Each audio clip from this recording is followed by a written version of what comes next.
com o tema de desafios e oportunidades dos PPAs no Brasil. Hoje temos a participação de um time de peso aqui, mais que especial, de dois participantes que nós vamos apresentar. Nós vamos iniciar uma breve apresentação dos palestrantes e depois podemos iniciar já o nosso webinar, ok? Então, gostaria também de relembrar que essa sessão está sendo gravada, então, após a gravação, todos receberão um link com a gravação do webinar. Gostaria de encorajar, incentivar a plateia que façam perguntas, compartilhem pensamentos. A gente vai ter uma sessão no final de perguntas e respostas abertas para o público. E também, se tiverem algumas sugestões, algumas perguntas, podem deixar na nossa caixinha aí para a gente continuar a conversa. Gostaria de agradecer a todos por se juntarem a nós, a terem essa visão sobre a oportunidade e o tema de PPAs para a nossa matriz energética no Brasil.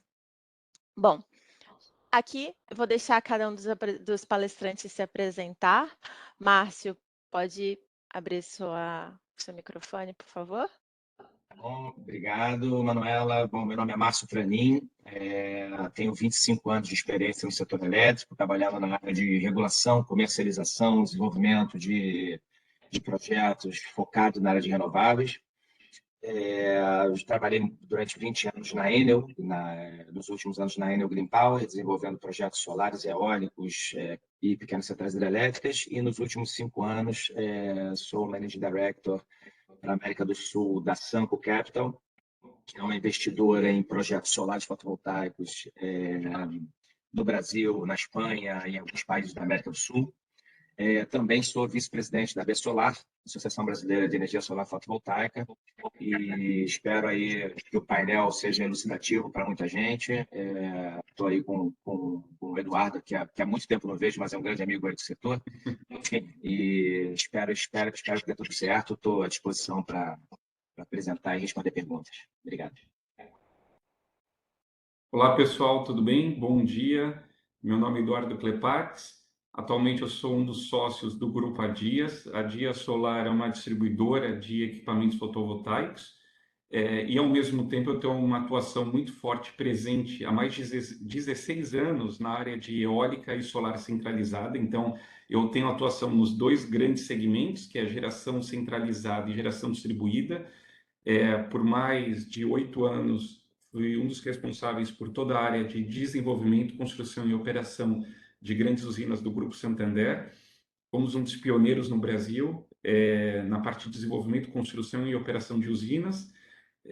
Continuo tendo uma atividade muito forte nessa área de geração centralizada, tanto na parte de desenvolvimento, atração de capital, construção e operação. Então, o interessante é isso, poder compartilhar um pouco da minha experiência de mais de 15 anos aí no setor, não só no Brasil, atualmente muito focado no Brasil, mas sempre atuei na América Latina, na Europa e em outros mercados, na parte de renováveis, né, geração de energia renovável, e agradecer o convite. Dizer que a Schneider aí é um player super relevante e obrigado aí pela oportunidade de poder compartilhar um pouco mais da minha experiência nessa parte de estruturação, negociação de PPAs, né, que são os contratos de compra e venda de energia. Obrigado. Obrigado, Eduardo. Márcio, também, muito obrigado. É um prazer estar compartilhando o palco com vocês. Muito obrigado pelo convite e ansioso para aprender muito com vocês. Bom dia a todos. Eu sou o Mathieu Pixan, tenho mais de 10 anos no mercado de energia e sustentabilidade, 10 anos no Brasil especificamente. Desde 2012, meu papel é liderar uma área da Schneider que chama Sustainability Business, que se dedica a assessorar grandes corporações na sua estratégia climática, na sua estratégia de sustentabilidade e na implementação das mesmas. Então, muito feliz de estar compartilhando esse palco aqui. Vamos entrar no duro da conversa. Obrigado. Obrigada a todos. Bom, eu sou a Manuela, eu sou desenvolvedora de novos negócios de energia renovável aqui na Schneider Electric há quase 5 anos, e vou ser a moderadora desse webinar com esse time que temos hoje aqui. Antes de a gente começar, eu queria rapidamente pedir ao Mathieu que apresente brevemente a nossa área de Sustainability Business na Schneider e por que a gente trouxe esse tema de PPAs aqui em foco na nossa conversa de hoje. Mathieu, se puder apresentar um pouquinho rapidamente. Sim, obrigado, mano. Antes de falar de PPA, né, fazer um zoom out sobre o cenário energético mundial, a gente está vendo um cenário bem conturbado no que tange a energias tradicionais, petróleo, gás, com um cenário geopolítico muito complexo. Tem uma clara caminhada para a energia mais limpas, mais renováveis, que está ativada há muitos anos, mas esses últimos 2, 3 anos têm sido muito especiais. Em primeiro lugar, pela pandemia, que deu mais forças aos temas ESG, e agora, em segundo lugar, com a guerra na Ucrânia e as tensões relacionadas aos preços de energéticos tradicionais. Isso tem trazido um cenário muito conturbado e, na verdade, tem reforçado uma tendência que a gente já via acontecer há vários anos de empresas buscando terem um protagonismo maior e uma ação mais efetiva para uma transição para uma economia de baixo carbono. E por que esse webinar agora? Alguns eventos trouxeram essa ideia, e o primeiro deles é que mundialmente a Schneider Electric, através desse Sustainability Business, que assessora grandes corporações na busca e negociação de PPA, a gente tem assessorado a transações que cumuladas representam Itaipu. Então, a gente tem um Itaipu aí de projetos em energia renovável assinado pelos nossos clientes, todos PPAs de longo prazo, e é um marco muito relevante. Então, a gente acha que seria importante compartilhar também os aprendizados e essa tendência com vocês. Aqui no Brasil, começou um pouco depois dos Estados Unidos, né? A gente começou a ter uma atividade a partir de 2019 nessa área de assessoria, as primeiras conversas, e realmente hoje a gente tem um portfólio de 500 megawatts de consultoria de PPA em andamento no Brasil, né, de clientes que, junto com a gente, estão buscando e negociando PPA. Lembrando que no mercado livre de energia no Brasil, a gente assessora 5 terawatt-hora e mundialmente gerenciamos 128 milhões de toneladas de CO2 para os nossos clientes das nossas ferramentas. Esse é um pouco do porquê, mas o importante é a conversa com esse contexto, sem dúvida, tem espaço para muita oportunidade. E aqui 3 iniciativas muito criativas e muito relevantes. Desde 2020, desde 2020, a Schneider tem sido protagonista e ajudou grandes empresas a co-criar 3 programas de descarbonização de cadeia de valor. Com o Walmart, nos Estados Unidos, em 2020. Em 2021, com a COP26, lançamos o Energize, onde 10 e agora 12 grandes farmacêuticas se uniram para que todos os fornecedores dessa cadeia de valor fossem se descarbonizar juntos, através do uso de energia renovável.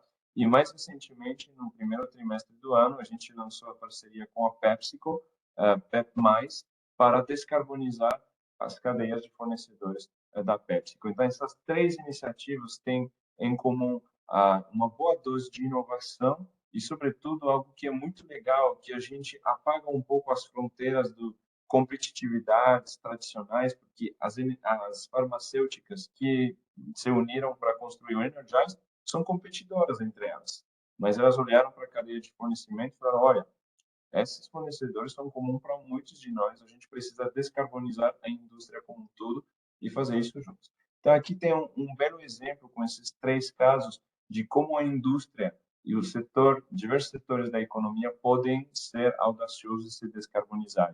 Então, a gente queria amparar a nossa conversa de hoje um pouco com essa esperança e esses exemplos de se atrever para algo diferente e acelerar a descarbonização da indústria brasileira. É isso aí, mano. Obrigada, Mathieu, pela excelente introdução.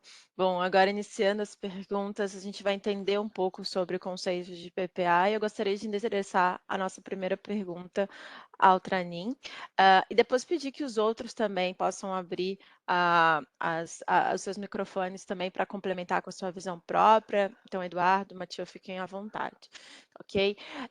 Bom, primeiro, Tranin, você poderia explicar para a gente o que é um PPA? Bom, PPA é Power Purchase Agreement, né? É um dos anglicismos que a gente usa no setor elétrico. A gente tem diversos desses anglicismos, esse é um deles. A gente trabalha muito, né? Eu lembro que quando, em 90 em 2000, quando a antiga ASMAI estava sendo inaugurada e o Mário Covas, a ASMAI é a CCE de hoje, né? Antigamente era ASMAI, virou MAI, virou CCE. E o Mário Covas era o governador de São Paulo e a ASMAI foi para São Paulo e ele falou que era pior que ramo farmacêutico, né? De tanto nome difícil. Então, o setor elétrico é um setor realmente que tem seus acrônimos, suas siglas, muitas vezes ininteligíveis, e basicamente é isso, ou seja, é um contrato de compra e venda de energia elétrica que é firmado entre um agente produtor e um agente consumidor ou um intermediário, que é um comercializador, por exemplo, né? Mas qualquer contrato de compra e venda de energia é chamado de PPA. Né? E dentre os tipos de PPA, você tem diversos, né? Você tem PPA de mensais, você cobrir pequenas diferenças, que existem no consumo de determinados clientes, né, que precisam estar lastreados através de compra de contrato. Então, eles compram muitas vezes PPAs de curtíssimo prazo. Você tem PPAs de mais curto prazo para médio prazo, são PPAs de 6 meses, 1 ano, 2 anos, né? E você tem aqueles grandes PPAs, são PPAs normalmente que saem do ambiente regulado de energia, né, que são PPAs de 20 anos, são mais estruturais. Em termos de ambiente, os PPAs eles se dividem em ambiente livre e regulado, hoje, né? O regulado sempre foi aquele que as distribuidoras contratam para suprir o seu mercado cativo de energia, né? E o livre é aquele que ele é livremente negociado entre aquele consumidor que já é livre, ou um comercializador de energia, com um produtor de energia, um gerador dessa energia. E, só me estendendo um pouco, a gente sempre expandiu no setor elétrico brasileiro com o viés da expansão se dar via mercado regulado. É assim desde lá dos primeiros leilões lá que foram realizados lá no primeiro governo do Lula. E desde então a gente sempre vem expandindo muito com esse viés de mercado regulado.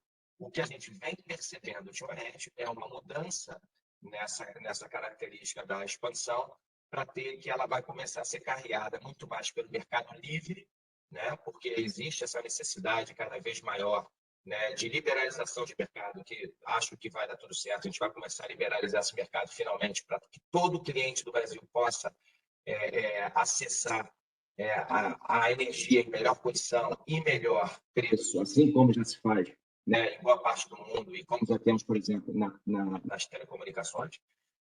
Então, muito provavelmente, o que a gente vai ver, e já estamos presenciando isso, é uma migração dos PPAs, que normalmente eram majoritariamente negociados no mercado regular, através das distribuidoras, como compradores únicos, e começar essa migração, que existe uma pulverização desses PPAs em direção ao mercado livre de energia, onde consumidores começam a negociar seus próprios PPAs, comercializadores também, e cada vez mais penetrando isso até que se chegue a um ponto onde o mercado será praticamente todo livre e as distribuidoras serão mais basicamente gestoras da rede de distribuição, vão receber sua remuneração para isso, assim como transmissões recebem, mas a tendência é que haja essa migração para que a distribuidora se torne puramente fio e seja remunerada pelo fio, pelo serviço prestado a gente, e não por vender e comprar energia, que na verdade está cada vez sumindo mais. Então, é um pouco isso, mas não sei se me alonguei um pouco mais, enfim, mas é que a explicação é extensa, eu acho que, pelo menos em resumo, é isso aí.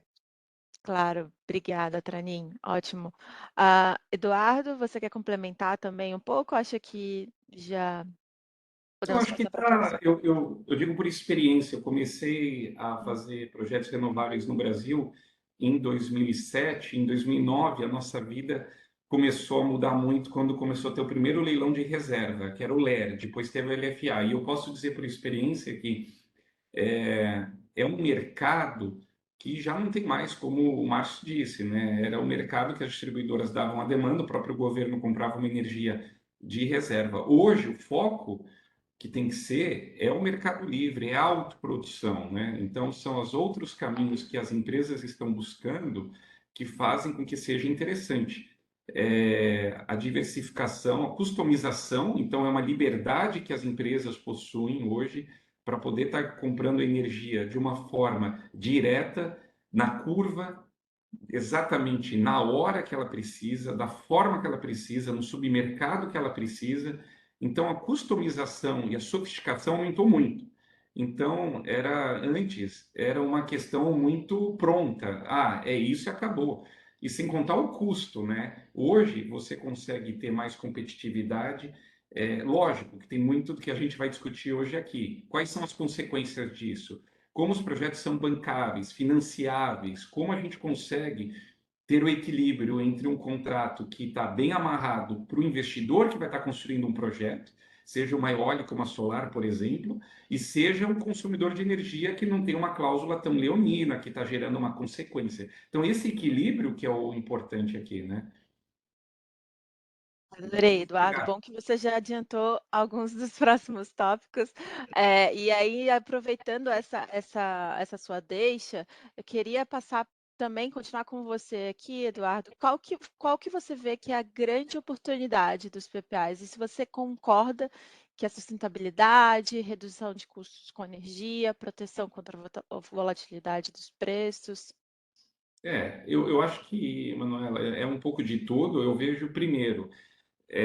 Quem busca um projeto para ser a fonte de energia só por ser energia limpa, a gente sabe que não é só isso. É óbvio que existe um goodwill, óbvio que existe uma vontade de todas as companhias, todo mundo busca sustentabilidade, porque não existe um negócio de longo prazo se você não é um negócio sustentável. Isso que eu estou dizendo reflete dentro de todas as empresas. Não estou falando só na compra de energia, como ela lida com os fornecedores, como ela lida com os colaboradores, a cadeia toda, né, de qualquer companhia. É só olhar os últimos 50 anos. Quais são as empresas que estão no Standard Poor's crescendo? São as que, de fato, tiveram uma preocupação grande. Então, a questão de sustentabilidade, sem dúvida. Ser fonte renovável por si só não justifica para ninguém, porque todo mundo faz muita conta. Países como o Brasil, onde a matriz energética é altamente focada em renováveis, isso tem uma grande vantagem, né? Então, a hídrica é muito forte, a eólica já tem mais de 22 gigas, a solar, se você considerar geração centralizada com GD, a gente já está falando em mais de 15 gigas aí, o mercado em expansão muito grande. E, ao mesmo tempo, você traz uma proteção energética para as companhias. Então, todo mundo tem que fazer o seu orçamento anual, tem uma preocupação por custos.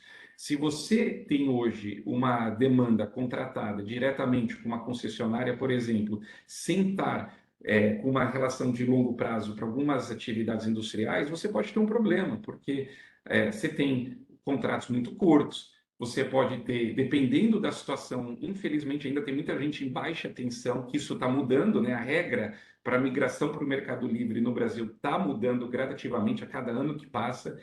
Então, a liberdade de escolha, a segurança por você fazer um contrato, a escolha do seu fornecedor, que é fundamental, cuidado com quem você tem de contraparte.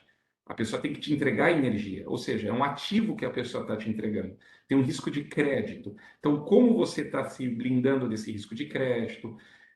A questão de você, de fato, você está se protegendo ou não? Porque às vezes você tem uma demanda hoje, e se minha demanda aumentar? De forma você pode comprar mais energia? E se minha demanda cair, como eu posso descontratar?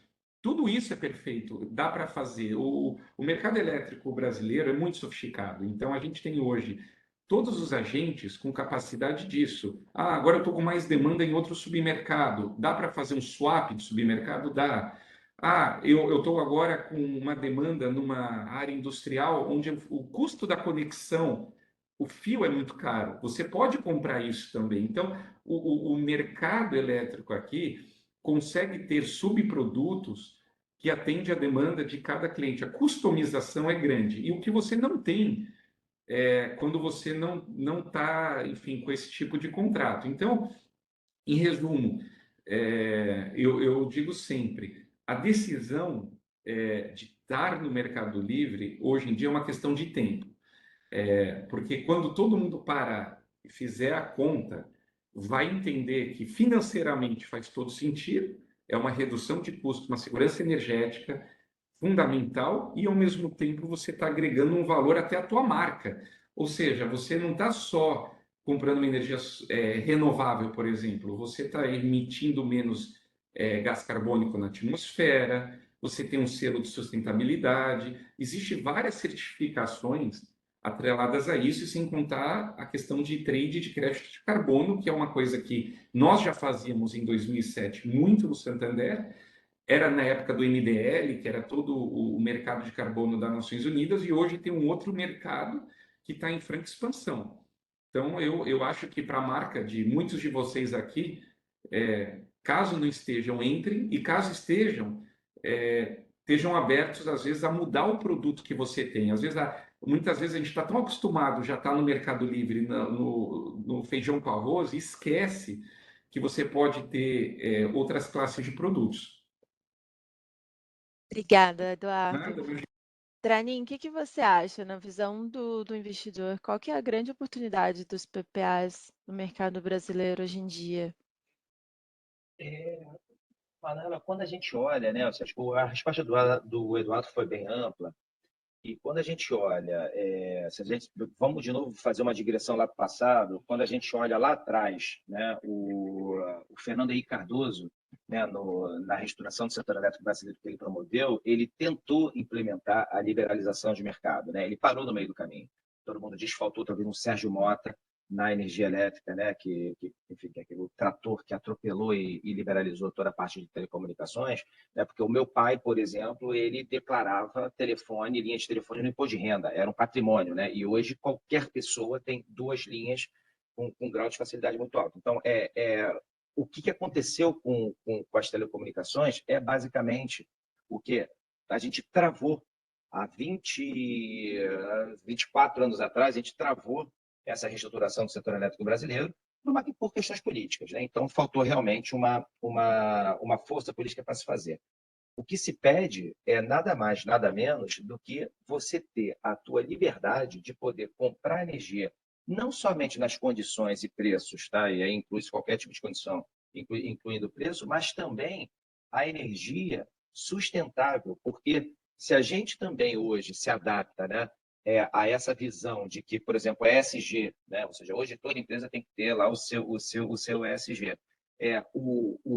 As crianças vêm hoje já com isso impresso no DNA. Né? Eu tenho um filho de 21 anos que não tirou carteira ainda, tá? de motorista, e quando tirar é para dirigir um carro elétrico. Ele fala o seguinte: para que eu vou tirar se só tem carro que polui? Então, ou seja, é um pessoal que chega com viés muito mais sustentável. Mais uma das razões para a gente acreditar com tanta força, com tanta veemência, que, além do Mercado Livre, que para mim é a grande oportunidade, tá? que os PPAs vão ter, porque vai chegar um pessoal louco para comprar energia de forma mais barata. Eu hoje pago R$1.000 aqui na Light, tá? R$1.000 o megawatt-hora na Light, um pouco mais, aí reduziu o ICMS, enfim, mas é algo em torno de R$1.000. E eu quero pagar um pouco menos. Por que GD está explodindo tanto nos últimos tempos? Porque é a única alternativa que você tem ao monopólio natural que te é imposto.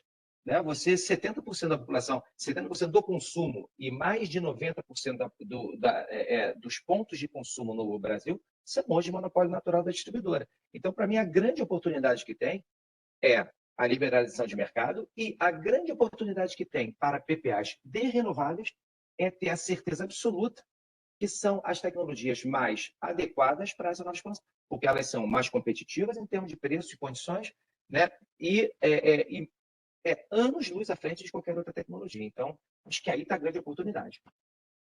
Legal, obrigada, Tranin.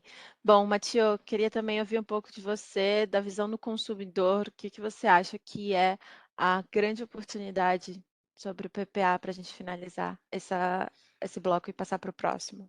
Sim, eu ia agregar de focar mais talvez numa camada de consumidores corporativos maiores. Acho que ambos colegas aqui fizeram uma super descrição muito ampla, olhando também, a gente está falando de abertura maior, né, do mercado de energia livre e tal. Tem uma grande camada de indústrias, de empresas menores que até agora não tinham acesso e que vão ter acesso à liberdade de escolha.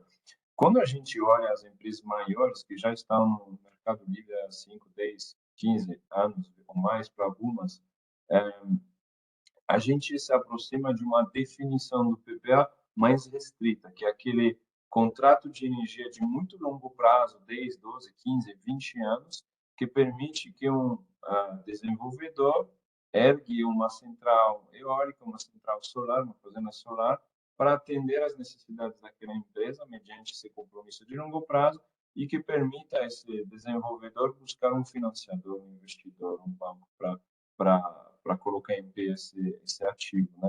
E esse tipo de PPA, né, que pode ser tanto de autoprodução ou no mercado livre, mas ele tem algumas características interessantes. Primeiro, é de longo prazo, como a gente falou, mas segundo, ele tende a ter um tamanho relevante, né? Então, 30, 40, 50 megawatts para cima, e aí eu vejo que é uma grande oportunidade. Então, pensando nas centenas de grandes empresas brasileiras que tem no mercado hoje, uma parte fez PPA de longo prazo, já entrou, mas essa parte a gente avalia mais ou menos umas 50 empresas.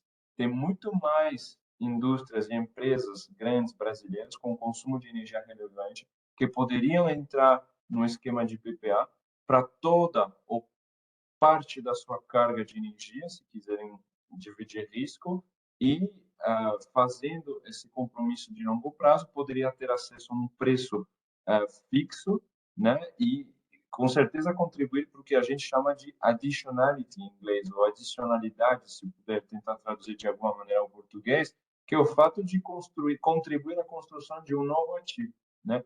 Hoje no Brasil ainda se usa de energia de combustível fóssil para produzir energia elétrica, certo? Então, e o consumo de energia no Brasil cresce e continua crescendo. Então, a gente precisa de novos ativos de energia renovável. E aí que é interessante pensar a atuação corporativa como algo que vai ajudar a sociedade aí numa direção onde vai ter menos gases de efeito de estufa e uma segurança energética maior com um ativo construído aqui localmente, né? Então, eu acho que a oportunidade é para as empresas tomarem decisões que são boas para o país, que são boas para o ESG delas e para o aspecto financeiro delas também, tendo acesso a preços de energia de PPA que são, em geral, mais estáveis e podem ser mais competitivos que o mercado livre de curto prazo, que tende a ter volatilidade muito grande, tá? Tem uma opção dentro de outras que é muito relevante. Obrigada, Mathieu. Aproveitando, eu queria já continuar com você para a próxima pergunta. Quais são os principais desafios, os maiores desafios relacionados à assinatura de um PPA no Brasil hoje? A gente viu aí com toda essa argumentação que vocês colocaram, que existem vários desafios. Você poderia enumerar eles aí para a gente e possíveis formas de como contornar isso? Como que alguns clientes estão contornando isso? Sim. Então, tendo especialistas nas nossas equipes que assessoraram 14 gigawatts de transações, isso nos deu clareza sobre quais são os desafios e como também contorná-los, né? E o primeiro desafio que é um PPA, e assinar um PPA de longo prazo, né, para gerar um novo ativo para uma indústria, é um exercício muito desafiador. É um contrato muito grande, a gente está falando de centenas de milhões de reais para diversas indústrias em contrato. É um processo muito complexo que envolve muitas pessoas dentro de uma indústria. Então, o departamento jurídico vai estar envolvido, o departamento de sustentabilidade, financeiro, tesouraria, enfim, diversos departamentos, até a presidência pode ser envolvida para aprovar aquele contrato que vai dar uma visibilidade muito grande para o bom e para o ruim. E, obviamente, é um processo que demora, né, por todas essas razões. Então, 12, 14, 15, 18 meses de trabalho em busca de um PPA, em negociação de um PPA, e isso precisa, na verdade, ser claro. Quando uma empresa se engaja em uma jornada de eu quero fazer um PPA de grande porte, precisa ter uma equipe preparada. Então, acho que isso é o maior desafio que existe, é a complexidade e o tempo que isso exige. Mas muitas passaram por isso com sucesso e é algo que a gente consegue apoiar e fazer que esse processo chegue no sucesso e chegue na assinatura de um belo contrato, como disse o Eduardo antes, com uma boa administração do risco entre as partes e é aí que todo mundo ganha. Legal, obrigada, Mathieu. Tranin, você pode acrescentar algo também da sua visão? Existem alguns, especialmente se a gente vai para o longo prazo, né, existem alguns desafios. Eu vou listar dois desafios que eu acho que talvez ele é mais conjuntural, o outro é mais estrutural. O mais conjuntural é que a gente hoje no Brasil enfrenta uma espécie de tempestade perfeita. A gente tem um CAPEX que ainda está elevado, né? Então a gente, ou seja, para dar a remuneração necessária para o investidor, dado o CAPEX, esse nível de CAPEX que nós temos hoje, o mercado precisaria reagir, né? E tem um fator agravante que o nível de alavancagem no Brasil é muito baixo. Então a gente, apesar de ter boas fontes de financiamento, ainda somos muito dependentes de BNB, BNDES, ou seja, esses bancos de fomento e que tem seus limites, né? Então hoje se alavanca quando muito 65%, enfim, já considerando debêntures. Então, a gente tem uma alavancagem muito baixa, um CAPEX muito elevado, que é uma realidade mundial, não é nossa, particular. Porém, a gente tem hoje aqui no Brasil, diferente da Europa, a gente tem um cenário de preços de energia muito baixo. Os nossos reservatórios estão cheios, a gente tem um cenário de sobreoferta de energia. Então, assim, hoje é difícil, talvez o maior desafio que nós temos hoje é como viabilizar um PPA, né, seja ele de curto, médio, longo prazo, como viabilizar um PPA para um empreendimento novo, porque o antigo, ok, está lá, então ele vai ter que vender, ele já está gerando, enfim, ele acaba fechando os seus contratos, mas o novo você tem que viabilizar através de um PPA.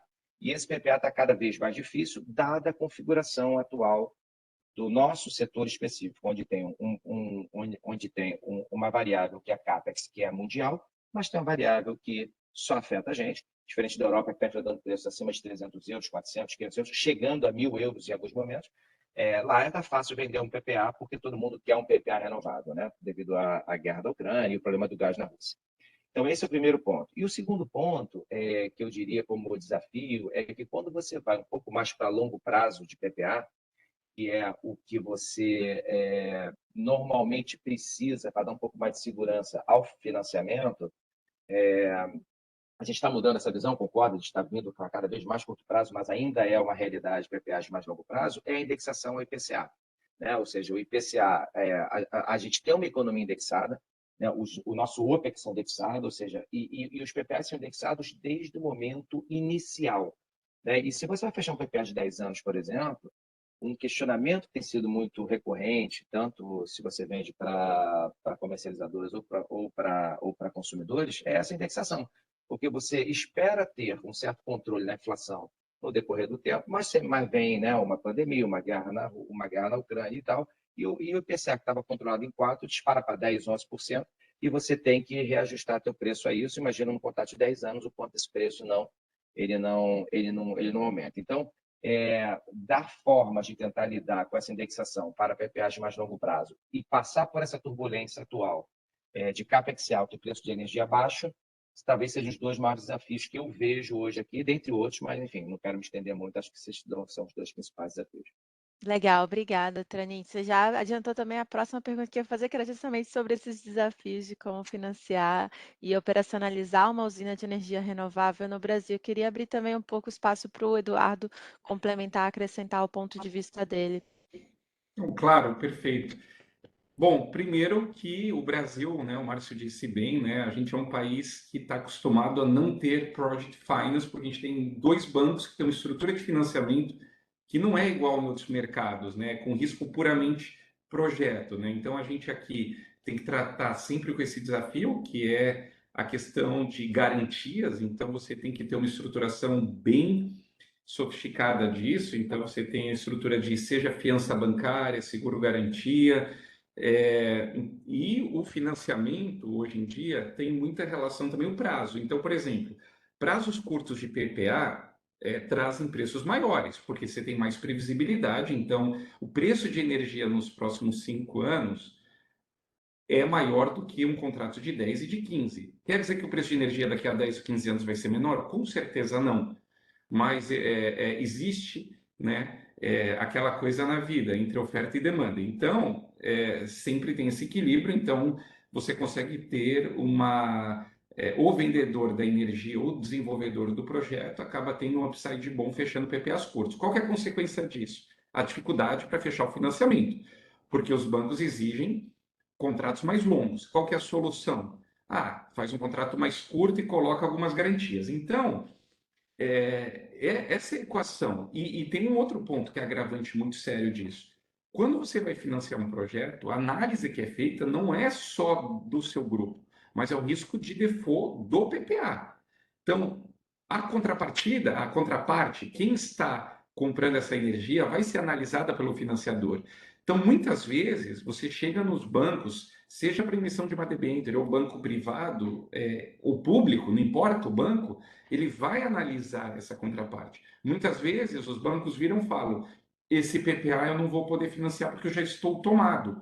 Quantas vezes a gente já não viu isso? Por quê? Porque existe limite de crédito que eles estão aceitando também dessa contraparte de PPA.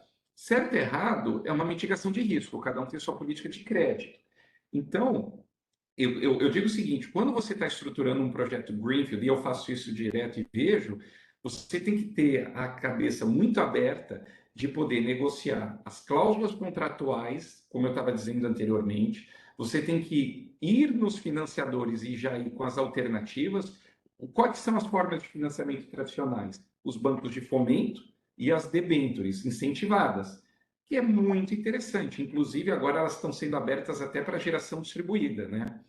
Então, eu vejo uma abertura hoje de mercado de financiamento muito bom, mas, claro, num cenário de Selic mais alta, que isso também tem uma consequência para o setor aqui, para o preço da energia, acho que tem uma correlação muito forte entre preço e Selic também, e nos outros pontos que o próprio Márcio disse, né? Hoje, muita gente fala: pô, mas o PPA tem que ser mais caro do que era há 2, 3 anos atrás? Sim, teve várias mudanças. A gente teve mudança da cadeia produtiva, o custo do financiamento está mais caro. Vai emitir uma debênture hoje, por exemplo, do que era há 12 meses atrás, 6 meses atrás, né? Então, o custo do funding, do equity também aumentou, né? Seja do equity, seja da dívida. Então, a demanda por um PPA mais caro também subiu, mas ao mesmo tempo, qual que é o ponto para as empresas que eu falo sempre? Não é que, ficou mais caro, você está pagando uma energia mais cara. De forma alguma, o preço ainda é extremamente competitivo, traz a segurança toda energética. Então, é o equilíbrio entre quem está desenvolvendo os projetos e quem está comprando energia. O problema é que o financiamento hoje, ele também tem a escassez, né? A gente está vivendo uma situação de política fiscal muito séria no país. Então, quando você vai em alguns desses bancos, você vê uma limitação de funding por grupo econômico, e não só pelo contraparte do PPA, não só pelo seu risco de crédito, é a dotação orçamentária, né? Então, quando a gente começa a desenvolver um projeto, uma das primeiras coisas que a gente faz junto com a RFP de compra de equipamento é a peregrinação pela fonte de dívida, né? Além do equity, obviamente, né? E para complementar, eu que tenho atuado também muito forte como distribuidor de equipamento para solar, para geração distribuída, eu vejo cada vez mais grandes grupos tendo o mindset de fazer grandes projetos e, ao mesmo tempo, projetos de geração distribuída, porque também tem demanda de baixa tensão. Então, eu queria só colocar isso, que muitas vezes a gente fala de PPA, a geração distribuída por si só não é um contrato, num ponto de vista regulatório, de PPA, porque é um mercado de crédito. Mas, do ponto de vista prático, não deixa de ser, né? A locação não deixa de ser um PPA, né? Então, eu acho super interessante os grupos que buscam mesclar isso, né? Obrigada, Eduardo. Ah, imagina.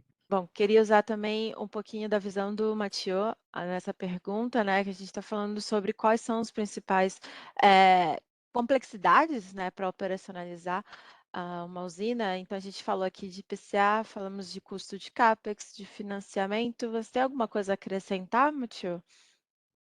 Eu acho que são todas as travas, as complexidades que chegam junto numa corporação que vai ter que tomar uma decisão. Então, realmente eu volto no tema de como uma empresa grande que não tem costume de fazer isso.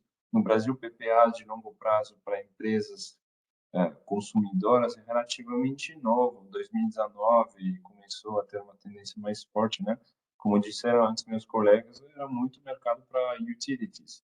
Então, as corporações elas devem se acostumar. Eu acho que isso é mais uma dificuldade natural em um processo de adaptação, onde essas variáveis de IPCA e tudo mais, de prazo, vão ter que ser domesticadas para poder permitir decisões mais ágeis, mais fáceis. É todo um mercado que precisa amadurecer, na verdade, eu acho. Então, esse seria o meu último comentário sobre o tema dificuldade, como as empresas podem trabalhar para se adaptar a esse novo estilo de compra de energia, que é mais sustentável e que tem seus desafios também. Obrigada, Mathieu. Aproveitando que você já está aqui, então, queria saber o que você acha que falta para os consumidores assinarem mais PPAs, né? Quais são os principais gatekeepers que você vê hoje na sua visão? Eu volto no mesmo tema, acho que o conhecimento do instrumento PPA, o costume de lidar, a gente vê diversas empresas, temos clientes multinacionais que já têm assinado 3, 4, 5, 6 PPAs em outros países. Então, eles têm equipes especializadas que sabem o que é, que sabem tratar disso, eles aprendem sobre o Brasil, mas conhecem o instrumento PPA, e a gente, por outro lado, vê outras empresas onde não tem esse conhecimento do PPA. Então, a gente vê a diferença, né, de maturidade, de lidar com esse instrumento. As empresas que já fizeram 5, 6 PPA já sabem, tem uma equipe preparada, tem até processos, às vezes. Então, acho que o conhecimento é uma parte importante que precisa ser desenvolvido aqui, que hoje é o que falta. E depois a adaptação ao risco. Então, o risco que devido a um prazo maior, o risco que devido a qual vai ser a qualidade ou a competitividade, melhor dito, do meu preço de energia no PPA frente ao Mercado Livre. Essas avaliações de riscos também representam uma dificuldade para o cliente que acho que faz com que ele talvez não tenha, né, conveniência aí para um PPA. Então, falta desenvolver essa facilidade de lidar com um contrato de 10, 12, 15 anos e um preço de energia que vai ser diferente do preço tradicional no Mercado Livre. Mas não é nada que não seja superável. Eu acho que hoje a gente já vê muitos PPAs no Brasil. Eu comentei antes, ao redor de umas 50 empresas já formalizaram, oficializaram uma assinatura de PPA e passaram por tudo isso com sucesso. Então, estou otimista no que tange a capacidade de passar por isso. Legal, obrigada, Matheus. Você já até deu um spoiler aí do nosso próximo tema de webinar sobre os PPAs, que é com relação aos riscos, né, dos PPAs. A gente está passando aqui por cima, mas queria também trazer um pouco da experiência do Tranin para essa pergunta. Tranin, o que você acha que falta? Se tem alguma coisa a acrescentar à resposta do Matheus? Eu vou muito na linha do Mathieu. Eu acho que falta um pouco de sofisticação, né? Ou seja, o processo de você chegar no PPA é um processo que exige uma certa sofisticação, porque você está comprometendo durante um prazo razoável, né,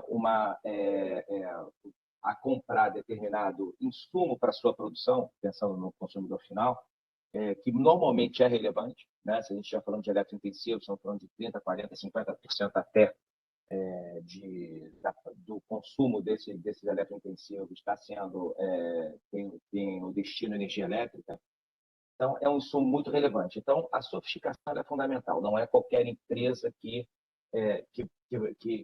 consegue seguir no processo de assinatura de PPA. Num ambiente de preço baixo, como a gente enfrenta hoje, né, sempre vai ter e aí sem querer fazer, eu acho que a empresa ela tem, né, a área de risco, tem a área financeira, né, e tem a área de desenvolvimento de negócios, né, que é a área comercial que talvez seja um pouco mais agressiva nisso, mas sempre vai ter o CFO que vai falar, mas por que a gente está comprando de longo prazo se hoje o preço de energia está em tanto, né?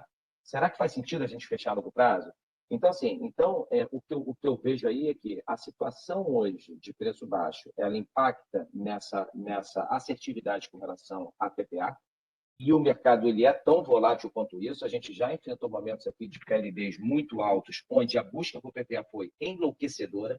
Então, também, eu acho que, né, ou seja, a gente flutua muito ao sabor do preço de curto prazo.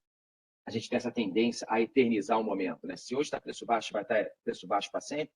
Se está preço alto, vai estar preço alto para sempre. Então, tem uma corrida muito grande por PPA quando o preço está alto e uma procura baixa quando o preço está baixo. Agora, o que eu vejo com relação à sofisticação é que também os mecanismos que a gente busca, e acho que foi o Keplax que disse que a gente tem, que nós somos muito criativos, né? Ou seja, em termos de comercialização de energia, de achar alternativas a isso.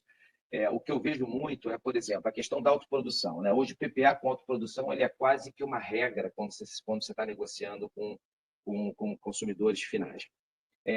A autoprodução, né, não a pura, onde o consumidor investe diretamente no ativo, para construir o ativo, como a Vale faz, por exemplo, né, como está fazendo agora, mas essa autoprodução por equiparação e tudo mais que a gente tem no setor, ela exige um grau ainda maior de sofisticação, porque a gente, além do PPA, tem que assinar um acordo de acionistas, né? Ou seja, a gente tem que ter um suporte jurídico muito mais robusto, jurídico regulatório muito mais robusto, para poder suportar eventuais riscos que tenham aí na vida útil desse PPA. Quer dizer, então não é uma mecânica fácil. O que eu acho que sim, aí vocês perguntam, né? Eu acho que daí vai só o meu último ponto, que é, poxa, mas se daqui para frente a gente entende que o Mercado Livre é o que vai carregar a expansão do setor, da oferta do setor, e vai estar entrando cada vez mais clientes, off-takers, não sofisticados ou menos sofisticados, né? Ou seja, com menos estrutura comercial, com menos estrutura regulatória, com capacidade de negociar PPAs assim, como é que a gente suporta isso? Quer dizer, isso é um contrassenso. Não é um contrassenso, porque a figura do comercializador varejista vai estar aí justamente para isso. Então, ou seja, tem que ter aquelas figuras dos comercializadores que vão representar esse grupo de consumidores para poder viabilizar PPAs e, finalmente, buscar a expansão via Mercado Livre. Então, acho que tem uma discussão muito relevante aí, que é na sofisticação, que essa sim existe, nos comercializadores de energia, tá? Que são agentes muito qualificados, muito sofisticados, capazes vamos dizer assim, de suprir essa necessidade que alguns clientes vão enfrentar, já enfrentam, e muitos mais irão enfrentar, porque PPA não é algo trivial, porém, a gente entende como absolutamente necessário. É verdade. Obrigada, Tranim. Eduardo, você tem algo a complementar? A gente pode passar para a próxima. Não, bem rapidamente, eu vejo que as pessoas estão movidas, como o Trenin disse, muito a curto prazo. Isso é um risco gigantesco. Você tem que pensar no seu negócio. Qual que é teu negócio? Qual que é teus custos? Como você mitiga risco? Então, muito cuidado, né, de acreditar porque você vê um período hidrológico favorável, como a gente está passando agora, que você vê o preço do PLD reduzindo, isso não tem nenhuma relação com o preço de energia, nem de médio e longo prazo. Aliás, é erradíssimo fazer qualquer tipo de associação com isso, tá? Então, questão energética, fale com, se vocês são multinacionais, liga para suas unidades na Alemanha hoje, vê se eles estão tranquilos lá. Muitos estão, porque assinaram contratos. E os que não assinaram, eu seria você mais educado. Acho que eles estão revendo a política. Então, quem tem multinacional ou conhece alguma multinacional na Europa, pergunte quais são as principais discussões nas últimas semanas. É a segurança energética, tá? Então, não existe hoje no mundo discussão maior que essa. E o Brasil, infelizmente, a gente tende a acreditar que a gente é abençoado e está sempre fora das discussões globais, que nada acontece aqui. Então, esse é o risco que a gente tem que evitar, gente. Então, aqui não é ninguém querendo vender o peixe, aqui é simplesmente dizer o seguinte: olha o mundo, tá? A gente faz parte dele ainda, né? Certo, obrigada, Eduardo. Bom, a gente está se aproximando aí dos 5 minutos finais do nosso webinar.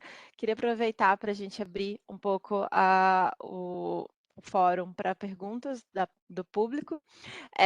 Eu queria aproveitar e fazer essa pergunta para o Tranin sobre se existe alguma vantagem na categoria on-site ou PPA off-site, se tem uma escolha mais vantajosa entre ambas. Pergunta do Bom, Paulo. tá bom. Paulo, assim, eu acho que vai depender muito do caso a caso, né? Não existe uma resposta energia elétrica, PPA. É muito difícil você ter um PPA de prateleira que você diga o seguinte: você se enquadra nessa categoria, toma aqui, esse produto é o teu, né?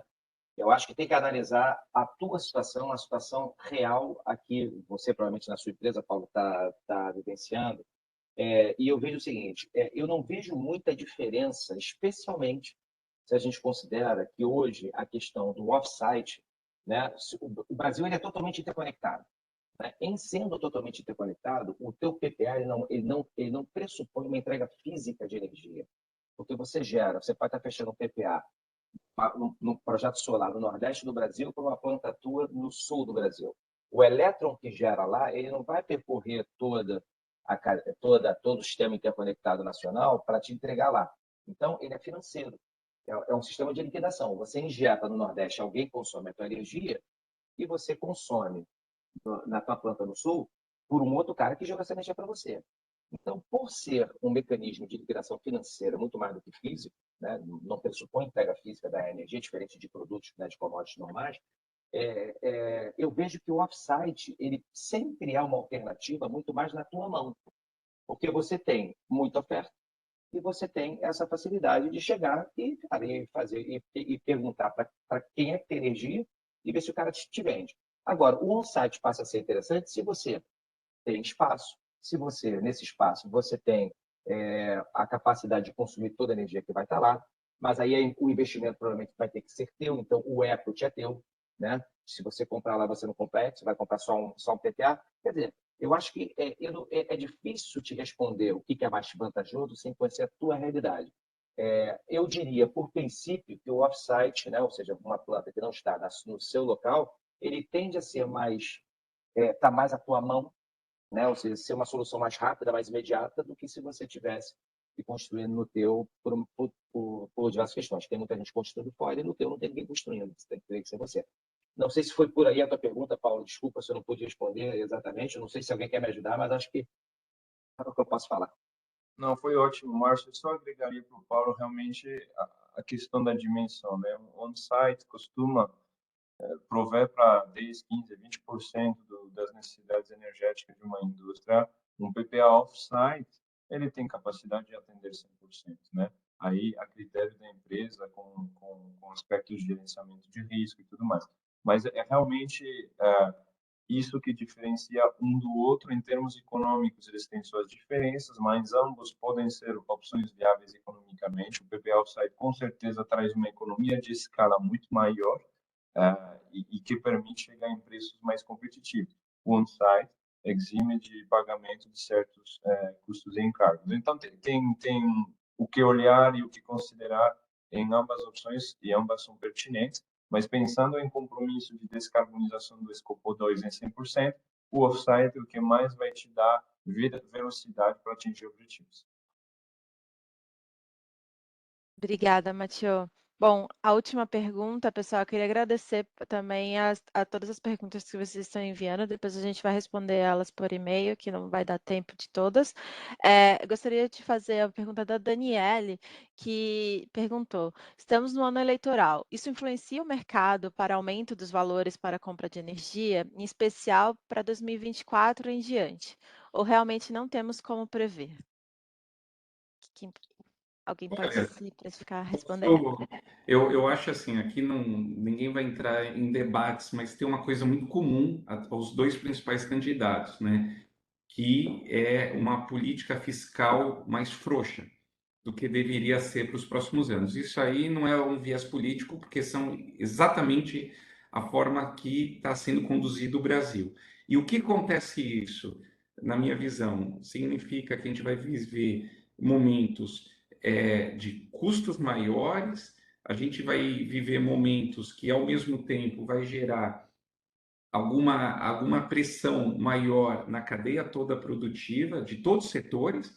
E, por outro lado, no setor elétrico, o que, que a gente enxerga aqui? Que o Brasil segue uma linha que já vem de muito tempo, né? Que é uma abertura maior do mercado. E isso, nenhum presidente vai mudar. Então, não importa quem seja, eu acho que assim, uma grande vantagem que a gente tem no Brasil é que o setor elétrico, apesar de muitos políticos interferirem, ele anda bem, ele é bem estável, ele tem uma boa regulação, então tem regras de governança muito claras. E o que a gente nota, né, que a questão também positiva da economia que a gente tem visto numa retomada, que é super interessante, ela é algo gradativo, mas ao mesmo tempo, você sabe, para cada 1% no PIB, o consumo energético mais que dobra, assim. Então, o consumo de energia no país não vai diminuir de jeito nenhum. E olha, nem em períodos recessivos a gente teve queda de fato de consumo, né? Isso é natural. Eu acho que para 2024, o que a gente enxerga é isso. A gente vive uma incerteza climatológica muito grande no mundo e no Brasil. Então, cuidado com essas escolhas muito imediatistas, né? Cuidado de querer só comprar energia de 1 ou 2 anos, na minha visão. Eu acho que quem tem uma. Se energia é algo que custa na sua vida produtiva, tome esse cuidado, né, com essas decisões. Isso não tem nada a ver de eleição, né? E eu vejo que nenhum presidente hoje no Brasil interfere no setor elétrico, como interfere às vezes em outros setores da economia, né? Então, a gente consegue andar bem. Leilões, por exemplo, é uma coisa que é uma tendência global, essa diminuição, essa abertura de mercado, né? Então, e eu vejo a consolidação do mercado livre, essa abertura como algo muito forte para 2024 e 2025, né? O que é bem positivo. Bom, obrigada, Eduardo. A gente terminou nosso tempo aqui hoje. Gostaria de agradecer a todos pela participação de vocês. Nós vamos responder todas as outras perguntas que não tivemos tempo por e-mail, de forma privada para cada um, mas gostaria também de abrir para o Matheus finalizar também como alguma mensagem final, também cada um, se Tranin também e Eduardo quiserem fechar aí o pensamento também e agradecer a participação. Obrigado, Manu. Agradecer muito, Márcio e Eduardo, pela conversa, muita riqueza de conhecimento, muita experiência do setor, experiência de PPA.